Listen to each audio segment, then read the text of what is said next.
দেখো পাখিটা কত সুন্দর কথা বলতেছে, আর পাখিটা যে এত সুন্দর তারপরে সেই কথা বলে। আর দেখো এখানে একটু ছাগলটাকে ছায়ায় নিয়ে আসতেছে, ছাগলটাকে মানে রোদ না, এর জন্য ছাগলটাকে ছায়ায় নিয়ে আসুক। Hey good morning guys, welcome to my new blog. তো আজকে সকাল সকাল উঠে একটু ব্লগ স্টার্ট করলাম। তো আজকের ব্লগটা বাড়িতেই শ্যুট করব, কি কি করি না করি সবই দেখাবো। তো প্রথমে উঠে ব্রাশ ট্রাশ করে চাটা খেয়ে দিয়ে এখন একটু রেস্ট করে ব্লগটা স্টার্ট করলাম। তো এখন বসে পড়লাম একটু ক্যারাম বোর্ড খেলার জন্য।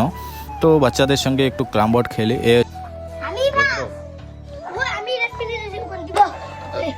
তোর নাম কি? রুদ্র। ঋষি সরকার। তোর নাম কি? সুদীপ। তোর নাম কি? শুভ। ক্যারাম বোর্ড খেলার পর যাব এক জায়গায়, তো আমাদের বাড়ির পাশেই মাঠে। তো এইদিকে আসলাম ছাগল বাঁধতে। তো দেখো ছাগল বাঁধতেছে, আর প্রচণ্ড রোদ উঠছে বলে ছাগল এদিকে ছায়ায় নিয়ে আসতেছে। তো ছাগল ছায়ায় নিয়ে আসার পর যাব একখানে টিয়া পাখি আছে, ও টিয়া পাখি দেখতে। চলো এই টিয়া পাখিটা যে আছে না, মানে সে সুন্দর কথা বলে, সেই সুন্দর ইসে করে। দেখো তার টিয়া পাখিটার একটু কথা শোনো।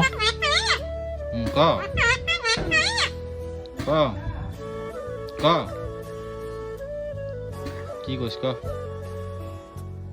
ভালো করে ক।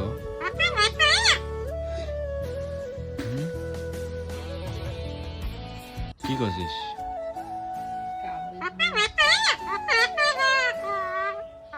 তো দেখতেই পারছো যে পাখিটা কত সুন্দর কথা বললো। তো আজকের ব্লগটা এ পর্যন্তই, দেখা হচ্ছে নেক্সট ব্লগে। আর ভিডিওটা যদি ভালো লাগে তাহলে লাইক কমেন্ট শেয়ার সাবস্ক্রাইব।